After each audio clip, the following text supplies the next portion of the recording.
Birbhum portal.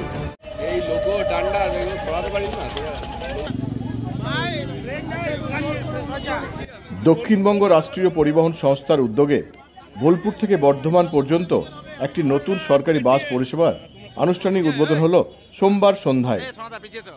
বোলপুরে এই আনুষ্ঠানিক উদ্বোধন করলেন বোলপুর পৌরসভা পৌরমাতা পর্ণা ঘোষ।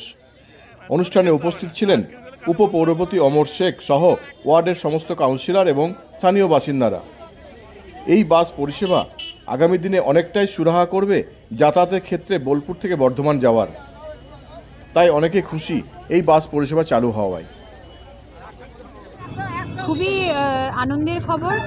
আর একটা কথাই আমরা বিশ্বাসী যে বোলপুর শান্তিনিকেতন আমাদের রবি ঠাকুরের শান্তিনিকেতন, যে কারণে ভালো কিছু এখানে হবে এটা আমরা আশা রাখি।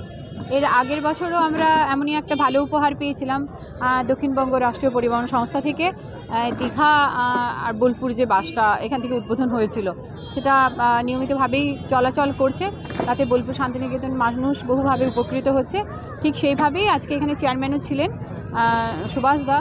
তো আমরা বলেছি যে আপনি এভাবেই পাশে থাকুন, তাহলে এই যে মানুষের সুবিধা, দেখুন সবাই যে ট্রেনের টাইমে ঠিকঠাক পৌঁছাতে পারবে স্টেশনে এমনটা তো নয়। অনেক স্কুল কলেজের ছাত্রছাত্রীরা থাকে, আবার যারা ডেলি প্যাসেঞ্জারি করে এমনও মানুষ থাকে, হয়তো তারা আবার এই বাসটাতে গিয়ে হয়তো তাদের কাজটা করতে পারবে বা টাইম মাফিক তারা স্কুল কলেজেও পৌঁছাতে পারবে, ইউনিভার্সিটি যেতে পারবে।